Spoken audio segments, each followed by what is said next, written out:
जो हमारा टॉपिक है वो है मेरे पैर में दर्द क्यों होता है। ये सबसे कॉमन कंप्लेन होती है मरीजों की जो हमारी ओपीडी में आते हैं, इनफैक्ट किसी भी वैस्कुलर स्पेशलिस्ट की ओपीडी में। तो इसमें इम्पॉर्टेंट बात ये समझने की है कि जो ज़्यादातर जो मरीज आते हैं हमारी ओपीडीज में, उनको मैंने यूजुअली देखा है कि उनको काफ़ी सारे पैर दर्द के लिए दवाएं चल रही होती हैं, जिसका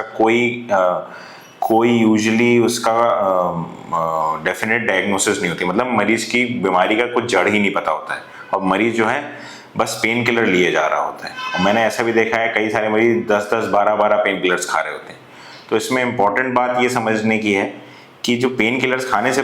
मतलब लेने से प्रॉब्लम नहीं हो तो बहुत सारे डॉक्टर लेते हैं, लेकिन उसको लंबे समय तक लेने में प्रॉब्लम है। क्योंकि होता ये है कि जो मरीज पेन किलर्स होते हैं वो सीधा किडनी पे प्रेशर डालते हैं और लॉन्ग टर्म में ऐसे मरीजों की किडनी खराब हो सकती है। तो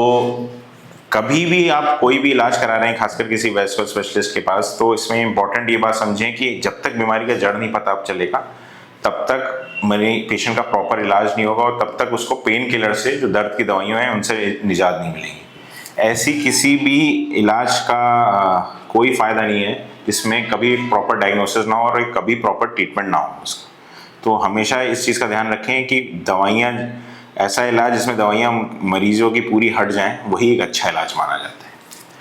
तो जो हमारे आज का जो टॉपिक में जो कारण है उसमें 7 सबसे कॉमन पैर के कारण हैं, जिसमें अभी हम पहला डिस्कस करेंगे, जिसको हम लोग मसल स्प्रेन या मसल स्ट्रेन बोलते हैं कॉमन लैंग्वेज में। इसमें होता है कि मरीज की कोई मांसपेशी या मसल खिंच जाती है और ये यूजुअली तब होता है जब कोई मरीज बहुत ज़्यादा एक्सेसिव वर्क कर रहा है, बहुत ज़्यादा हैवी लोड उठा रहा है, या फिर किसी दिन घर में बहुत ज़्यादा काम हो गया। तो इसमें जो दर्द होता है वो अमूमन एक स्पेसिफिक कोई खास मसल में होता है या फिर पैर के किसी खास रीजन में होता है। इस चीज़ में मसल स्प्रेन से यूजुअली इसका जो इलाज होता है वो रेस्ट करने से मरीज को अपने आप दर्द में आराम मिल जाता है, या फिर वो 2-3 दिन के लिए पेन किलर ले ले, उससे भी सेटल हो जाता है। इसके अलावा अब हम जो दूसरा काफ़ी कॉमन कारण है जिसके बारे में हम बात करेंगे, जिसको हम लोग पेरिफेरल आर्टरियल डिजीज बोलते हैं, परिधेय धमनी रोग।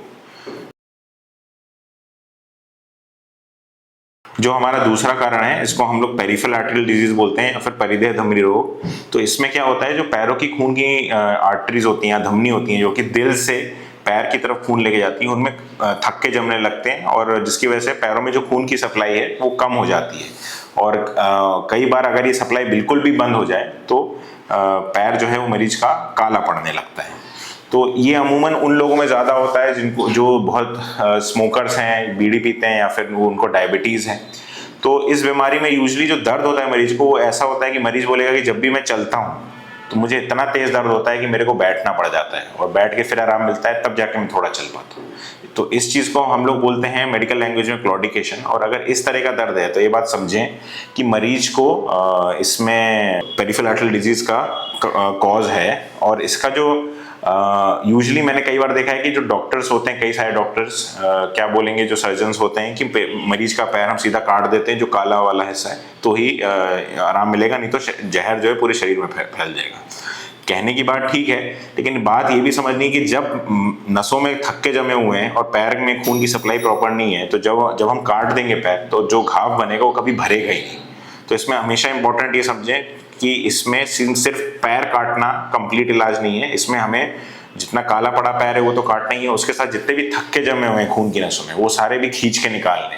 तो इसका जो डेफिनेटिव ट्रीटमेंट है, जो बेस्ट ट्रीटमेंट है, उसमें हम क्या करते हैं कि थक्के खींच के निकाल लेते हैं, जिसको हम लोग मैकेनिकल थ्रोम्बेक्टमी बोलते हैं। उसके साथ हम अगर लगता है तो हम स्टेंट भी डाल देते हैं या फिर बैलूनिंग भी करते हैं, बैलून से फुला के खून की नस को वापस खोल देते हैं।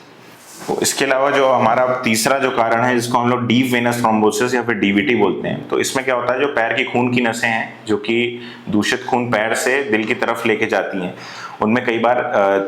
थक्के जम जाते हैं। और थक्के जमने की वजह से क्या होता है, जो पैर में खून का बहाव होता है वापसी का, वो ठीक से नहीं होता है, और खून का वापसी का बहाव ठीक ना होने की वजह से पैर में खून रुकने लगता है, जिस वजह से पैर में सूजन आ जाती है और मरीज को बहुत एकाएक तेज दर्द होता है। तो इस बीमारी में मरीज को बहुत तेज पैर में दर्द होना, उसके साथ एकाएक सूजन आ जाना, ये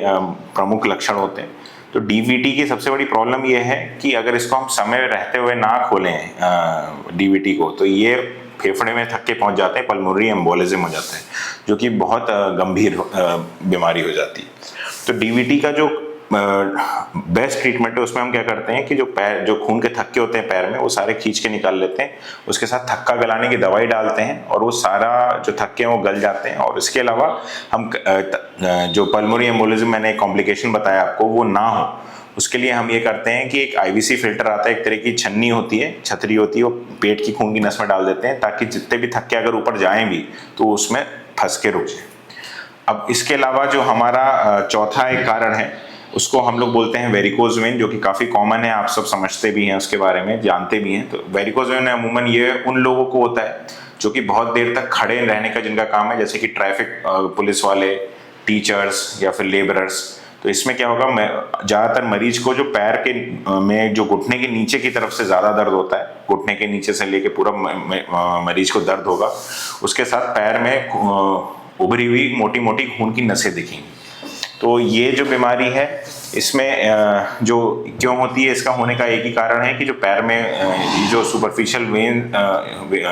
ये वेरिकोज वेन होती है, इनमें वेल्व होते हैं, वो खराब हो जाते हैं, जिस वजह से जो खून का बहाव है वो पैर में ठीक से नहीं होता है वापसी का, और जिस वजह से दिक्कत होती है। तो इसका जो बेस्ट इलाज है उसमें किया ये जाता है कि हम जो मरीज का हम पैर की जो खून की नसें जिनमें खून रुक गया उसमें लेजर या फिर ग्लू या फिर माइक्रोवेव से इसका इलाज करते हैं। अब इसके अलावा हम अपने पांचवें इलाज के बारे में बात करेंगे, जिसके बारे में हमने अमूमन देखा है, जिसको हम लोग अर्थराइटिस बोलते हैं। तो अर्थराइटिस में क्या होता है, ये आम भाषा में घुटनों के दर्द से जाना जाता है। तो इसमें हम यूजली मरीज को घुटनों में दर्द होगा, और ये ज़्यादातर बुजुर्गों को ज़्यादा होता है, और जो 40 से 60 साल की उम्र में है, या फिर ऐसे लोग जो कि बहुत ज़्यादा वेट उठाते हैं, उनमें ऐसा होता है। तो इसमें होता है, इस बीमारी में होता है कि पैर में कि जो घुटनों के बीच में झिल्ली होती है वो पतली हो जाती है, उसके पतले होने की वजह से जो पैर में सूजन आने लगती है। तो इसका यूजुअली जो इलाज होता है वो कॉमनली यही समझा जाता है कि पेन किलर ले लो, नहीं तो फिर नी रिप्लेसमेंट करा लो। लेकिन इसमें इंपॉर्टेंट ये बात समझने की, एक तीसरे तरह का भी बहुत अच्छा इलाज है जिसमें कि ना तो नी रिप्लेसमेंट कराना पड़ता है और उसमें सक्सेस भी बहुत हाई है, और मरीज को जो है बहुत लंबे समय तक जो दर्द की दवाइयां हैं उनसे छुट्टी भी मिल जाती है। तो इसमें हम क्या करते हैं, जो पैर में सूजन आ गई है उसमें उसकी जो सूजन जिन खून की नसों की वजह से आई है उसके अंदर जाके उसको हम ब्लॉक कर देते हैं, जिसको हम लोग एम्बोलाइजेशन बोलते हैं। और इस पूरे ट्रीटमेंट का नाम होता है जेनिकुलर आर्टरी एम्बोलाइजेशन। और इसकी वजह से क्या होता है कि ये प्रक्रिया करने की वजह से जो सूजन है घुटने की वो सेटल भी हो जाती है और मरीज को आराम भी मिल जाता है। तो अब हम जो नेक्स्ट जो कॉमन कारण है जिसके बारे में अब हम बात करेंगे वो है न्यूरोपैथी। न्यूरोपैथी बेसिकली तंत्रिकाओं या फिर नर्व्स की एक बीमारी है, जिसमें होता है कि इन नर्व्स या फिर तंत्रिकाओं पे बहुत ज़्यादा प्रेशर या फिर दबाव पड़ने की वजह से ये नसों में दर्द होने लगता है। और ये जो अमूमन ये जो दर्द होता है ये पूरे पैर में होता है, और एक मरीज ऐसा बताएगा कि ऐसे करंट जैसी दौड़ रही है पैर में, ऐसा प्रतीत होता है। तो इस बीमारी का जो ज़्यादातर कारण होता है दबाव का, वो ये होता है कि जहाँ पे वो रीढ़ की हड्डी से निकल रही हैं वहाँ पे जो हमारा डिस्क होती है जिसको स्लिप डिस्क बोलते हैं वो दबाव डालने लगती है। तो इसमें हम लोग करते ये हैं कि हमारा एक प्रोसीजर होता है न्यूरल फोरामिनल ब्लॉक। इसमें हम क्या करते हैं, एक पतली सी सुई लेके जाते हैं और उस नस पे हम लोग दवा डाल के जो सूजन होती है उस नस की वो खत्म हो जाती है और इसमें आराम भी मिलने लगता है। लेकिन इस बीमारी में इंपॉर्टेंट बात ये समझने की है कि अगर इसका समय रहते इलाज ना कराया जाए तो ये दबाव कई बार इतना गंभीर हो जाता है कि मरीज को प्रेशर पड़ने की वजह से उसके पैर में ताकत चली जाती है, और अगर ऐसा हो गया तो इसमें इमरजेंसी सर्जरी, मेजर सर्जरी ही करनी पड़ती है। तो इसमें समझें कि जो नर्व रूट ब्लॉक है वो सबसे बेस्ट ट्रीटमेंट है इसका, जिससे काफ़ी जल्दी मरीज को कुछ खास तरह के स्पेसिफिक केसेस में बेस्ट रिलीफ मिलता है। इसके अलावा जो हमारा अब सातवां कारण है जिसको हम लोग पैरों का इन्फेक्शन बोलते हैं, स्किन का इन्फेक्शन बोलते हैं, तो ये मेडिकल टर्म में इसको हम लोग सेलुलाइटिस बोलते हैं। तो इसमें क्या होता है, जो पैर की चमड़ी होती है उसमें बहुत तेज़ इन्फेक्शन हो जाता है और उसमें सूजन आने लगती है। तो ये अमूमन ज़्यादातर डायबिटीज़ की वजह से होती है, और इसमें होता ये है कि जो जो पैर की स्किन में इन्फेक्शन होने की वजह से मरीज को अक्सर बुखार भी आता है। तो अगर किसी मरीज को पैर में सूजन उसके साथ बहुत तेज़ बुखार भी आ रहा है और दर्द भी हो रहा है, तो ये समझे कि सेलुलाइटिस की वजह से हो सकता है। तो इसके इलाज के लिए हम लोग डायबिटीज़ की दवाई देके डायबिटीज़ को कंट्रोल करते हैं, और उसके साथ हम एंटीबायोटिक देते हैं ताकि मरीज को आराम मिले। तो आज के हमारे इस टॉपिक में मेरा यही टारगेट था आपको ये समझाने का कि पैर सिर्फ